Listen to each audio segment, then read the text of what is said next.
आज मैं बात करने वाले कल की मूवी के बारे में जिसके जो चार ऐसी बातें जो आपको नहीं पता होगी उसकी डिटेलिंग बात करने वाले चार ऐसी बातें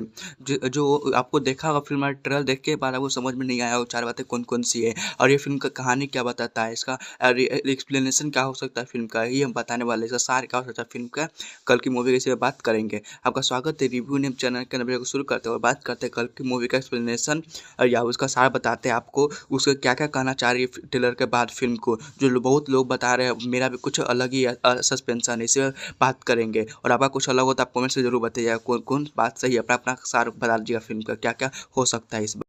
सबसे पहली बात इस फिल्म का यह है कि न्यू वर्ल्ड माने कि नया संसार हो सकता है इसके अंदर दिखाया जा सकता है जो कि बहुत डेवलप बहुत टेक्नोलॉजी से विकसित हुआ देश है और बहुत ज्यादा ही विकसित है जो अब आगे बहुत आगे की कल्पना किया गया है फिल्म दिखाई दे रहा है और इसके अंदर कली पुरुष के साथ मिलजुल कर रह रहा है और पूरा आतंक का माहौल बना हुआ उस समय और इतना डेवलप हो गया कि वो चाहता है कि कभी ये संसार खत्म ही ना हो पाए यानी कि युग का चक्र ही खत्म हो जाए इसी पर बेस्ट फिल्म हो सकती है। यानी हीरो का एंट्री अब तक नहीं हुआ फिर शुरुआती समय में हीरो का एंट्री नहीं हो पाएगा। पहले कल्कि बहुत मेहनत कली पुरुष बहुत मेहनत करेगा जो कि कल्कि का एंट्री नहीं होने देगा यानी कोई इस न्यू संसार में आने ही नहीं देगा बहुत प्रयास करेगा जो कि फिल्म के अंदर को देखने को भी मिल सकती है ये बात। दूसरी बात यह है कि हीरो नो एंट्री यानी कि हीरो का एंट्री नहीं होने देगा मतलब यही है कि जो कली पुरुष जानता है कि मतलब मेरा मृत्यु कल्कि ही कर सकता है उसके अलावा कोई नहीं कर सकता इसीलिए बहुत ज्यादा ही वो आराम से रहेगा और कुछ ऐसा करे जिससे कल्कि का जन्म ही नहीं हो इसीलिए वो देख रहे होंगे कि उनको जल्दी वो किसी बच्चा पैदा होने ही नहीं था किसी का इसीलिए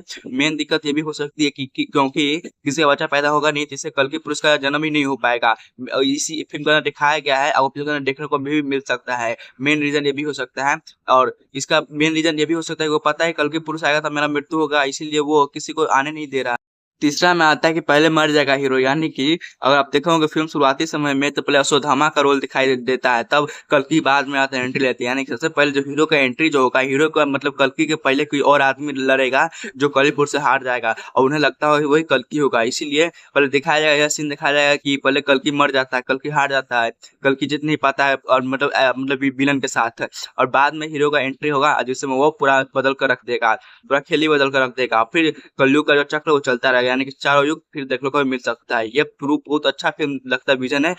नाग अश्विन सर का देख कितना ज्यादा विजन लेकर चल रहे हैं फिल्म के अंदर क्या क्या होगा फिल्म के अंदर पता चलेगा। जो 27 जून को आ रही है वो जल्दी आ रही फिल्म बस 10 दिन और बाकी 10-12 दिन पर फिल्म को देखने को मिल सकती है। इसके अंदर ये भी देखने को मिल सकता है पहले हीरो हार जाएगा और फिर विलन को मारने के लिए फिर दोबारा एंट्री होगा हीरो का जो कल के पुरुष रियल अवतार में अपना आएंगे और एंट्री कर कल पुरुष को हराएंगे और इस देश को चक्र फिर से चलाएंगे। इस फिल्म का चौथा रीजन यह है कि दीपिका पादुकोण कल्कि की मां होगी कि नहीं होगी। अगर सुनकर बुरा भी लग सकता है कि दीपिका पादुकोण इस कल्कि की मां नहीं हो सकती है क्योंकि आप जब ट्रेलर ठीक से देखिएगा तो आपको पता चलेगा वहाँ पे एक नोट तो लिखा रहता है आर्टिफिशियल इंटेलिजेंस के द्वारा वो उसकी मां नहीं है वहाँ पर लिखा था 135 डेज के अंदर फर्टिलाइज होगा बेबी वो कल्कि हो सकता है क्योंकि अब जब क्योंकि उस समय जो कली पुरुष है किसी को बच्चा होने नहीं दे रहा था इसी के कारण वहाँ पर आर्टिफिशियल तरीके से क्योंकि उस देश के अंदर उस पूरा संसार के अंदर पूरा टेक्नोलॉजी से पूरा विकसित देश था बहुत टेक्नोलॉजी इसके अंदर आ चुका है और उसका वो देख भी सकते हैं वहाँ पर पूरा टेक्नोलॉजी इतना ज्यादा है कि वहाँ पर हवा में उड़ रहा है यानी कि लगता है दूसरा दुनिया में आके वैसा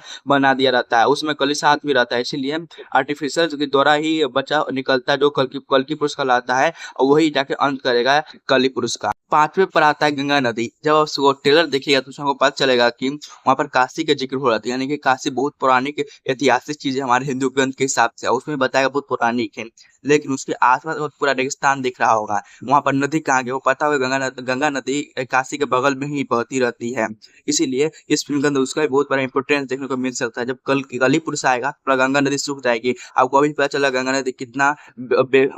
पोल्यूटेड हो चुका है इसीलिए इस फिल्म के अंदर आपको दिखाया जाएगा खत्म हो चुकी है गंगा नदी पूरी तरह से खत्म हो चुकी है और इस बार कल जब कली पुरुष को अंत करेगा कल की तब गंगा नदी फिर से आपको देखने को मिल सकती है और ये चक्र फिर से चलेगा और फिर सारे कुछ आराम से जो पहले चलता है इसी हिसाब से चलते रहेंगे।